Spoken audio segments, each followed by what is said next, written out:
Your mu'min brother has a right to be honorable, not to be degraded, not to be disrespected. He has that right as your brother in Islam. So to say something negative about him means to infringe upon his right, but to take away what his God-given right is. And if that's done, then I need to restore the right with him in order to receive the acceptance from Allah. It's a time when you do something, it's you and this person, they didn't pray their own prayer. It's between them and Allah, and they should pray their prayers, but if they didn't, they should ask Allah for forgiveness. There's a time when a person takes from something else. So not only does he need forgiveness from Allah, but he needs to restore the right of this person as well. So those are the two aspects of husnul dhan that I want to talk about today, inshallah. So just say salawat. Allahumma salli ala Muhammad wa ali Muhammad. Salli ala Muhammad wa ali Muhammad. Allahumma salli ala Muhammad wa ali Muhammad. It says that Prophet Musa alayhi salam, he saw two prisoners. And one of them was extremely frail, he was thin, he was really skinny. The other one was well-rounded, we'll say. He was chubby and he was eating well, you know. And Prophet Musa, he asked each one how they got to be the way that they are. And the skinny one said, out of my fear of Allah, because I am so afraid, it caused me to always be in a constant state of fear, and I grew skinny because of that. And he asked the other one, he said, well, I wasn't worried about anything, you know, I'm very hopeful of Allah. Everything's going to be fine, inshallah. Everything's going to work out. So I just, you know, I enjoyed life, you know, I just ate and, you know, mashallah, I went to town. So he wanted to ask Allah which one of these people is better. The one who has extreme fear of you, or the one who has extreme hope in you. What state is better? Obviously we have a concept in akhlaq that a mu'min is someone who should be bayn al-khawf wa raja, between hope and fear. That he neither goes to one extreme or to the other extreme. He's not so fearful of Allah that, oh my God, Allah is going to get me, God is really scary, I'm not, you know, I need to worry all the time. He's not so hopeful that, oh, Allah's going to forgive everything, I don't need to even do anything. He doesn't become the, you know, like sometimes I like to use an example of what Christians have made Hazrat Isa into. You know, which Muslims sometimes make Imam Husayn into. To go to the extreme, I don't care what I do throughout the year, I want to make that one tear for Imam Husayn come Muharram time, because that's going to get me into Jannah, and don't worry about the rest of it. You know, and well, whatever you do throughout the week, that's fine, but as long as I go to church on Sunday and, you know, Jesus Christ is my Lord and Savior. You know, we don't want to have that kind of extreme hope or that kind of extreme fear. So he asked Allah out of curiosity, what's the right way to go? Which one of these people has had the better approach? It says that Allah subhanahu wa ta'ala, He responds to Musa, Kalimullah, the one who speaks with Allah, and He says that the one who has more hope in me is better than the other. This itself is the concept of husnul dhan. Not extreme hope where he doesn't put forth effort anymore, not so much hopeful that he doesn't strive, but husnul dhan, to assume well of Allah. That maybe I am in a difficult situation, but I assume well that Allah is going to be my caretaker, despite my circumstance. I may be in difficulty, I may be down, but I'm not out. Allah subhanahu wa ta'ala, it's not beyond Him to be able to help me. So He said to him that is better, to have hope in Allah's favor, to have that husnul dhan. There has to be balance, of course, in everything that we do in our approach. Khairul umur awsatuha. The best of paths is the middle path. We don't jump to one extreme or to the other extreme. what I mean by this is that husn al-dhan to others, or giving the benefit of doubt to others, this comes with this disclaimer that we have to have caution in the appropriate times. You know, someone is, you know, it's 2 o'clock in the morning, someone is breaking my window, and the husn al-dhan, inshallah, benefit of the doubt that maybe he just, you know, accidentally was playing baseball outside. Well, then he's walking in, maybe he thought this was a restaurant. He's digging through my stuff, and maybe he just happened to think this is his home. You know, taking some things, maybe he thinks he's moving right now. You can go on, and this is where obviously a person uses their own intellect and their aql, and their own good judgment. But when it comes to other things that he doesn't know, and gives his Muslim brother or sister the benefit of the doubt. Obviously, there wouldn't be any mu'min who's breaking into your home, inshallah.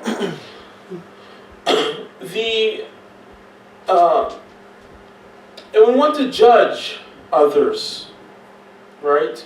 When we want to pass a judgment and assume this way or that way about a person, how do we do that? It's probably one of the single greatest difficulties for a human being, where you can see and learn so much about a human being. What do I mean by that? I mean, it's Karbala, it's the day of Ashura. Imam Husayn keeps calling out, Hal min Nasirin yansuruni, and there are people who still have doubt at that moment. They're still not sure. There's people who are standing on one side, they're clearly opposed. A few people standing with him, they are his supporters. And then there are people who, they're not sure. They're not sure, they don't know how to judge. They say, well, maybe Yazid is right. Maybe Imam Hussein is a rebel. They say, well, maybe he's the grandson of the Prophet.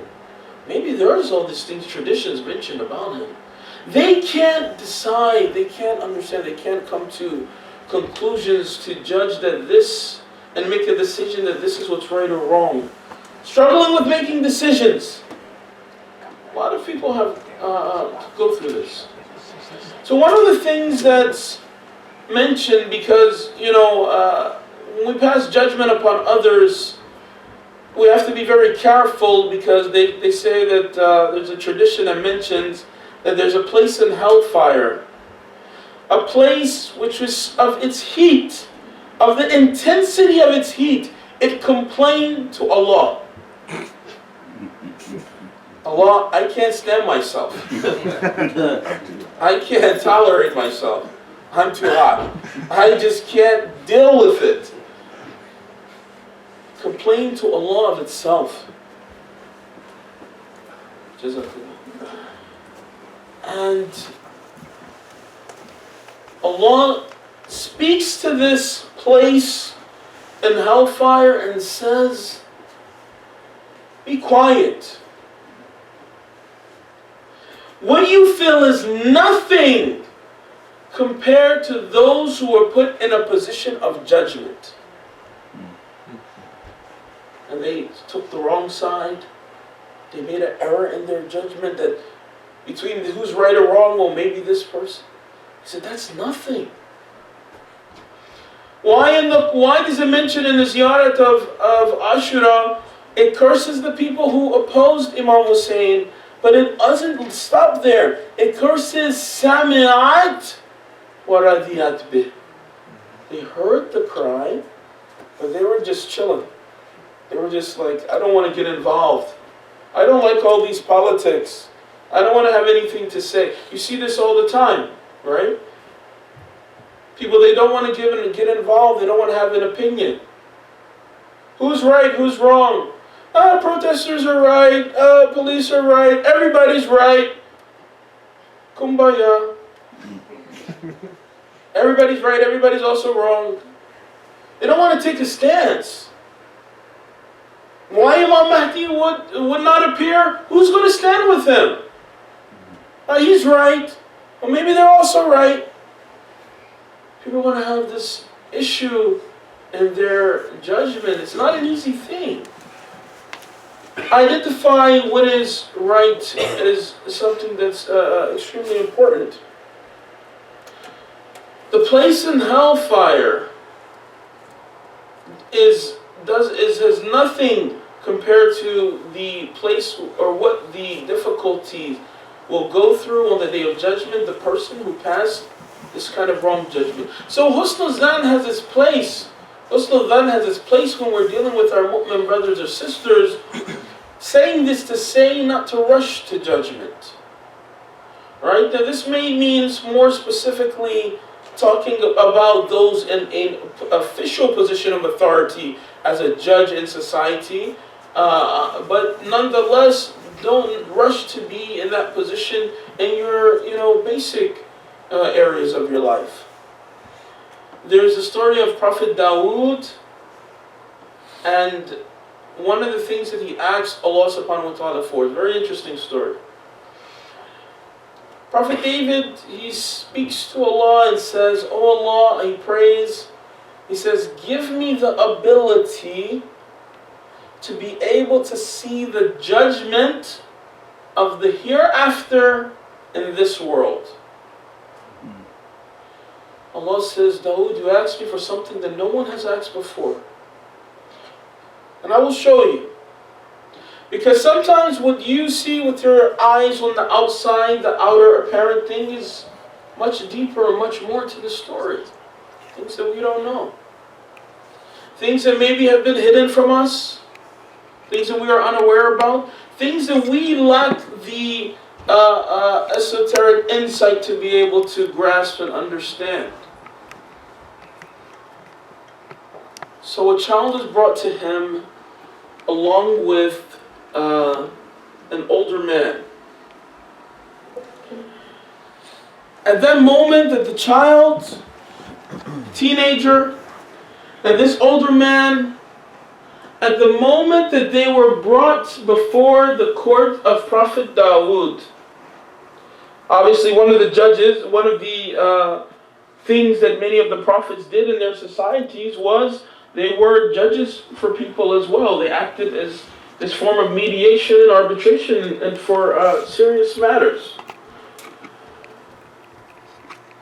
He brings him before him. At this time, when they are before Prophet Dawood, this is the moment when the revelation comes to him of the hukm and ruling of the next life.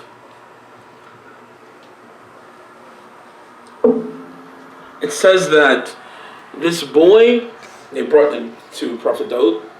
This boy stole grapes from this older man's house, from his property. So the revelation comes, Prophet Dawood commands, kill this old man. You can imagine people are like, what are you talking about? Did you hear what we said? Why would you command that? He explained the reason why or behind the ruling of the afterlife. He said this old man, when he was younger, he killed the parents of an orphan. He killed the parents of a boy, making him an orphan. This boy, this teenager, was that boy now. This property was the home of his parents that he was supposed to inherit, which was taken by this old man. And he lived there for many years. And so these grapes which he took were his grapes. They belonged to him. It was his property. So the verdict was that the life of the person who had taken those lives should be taken.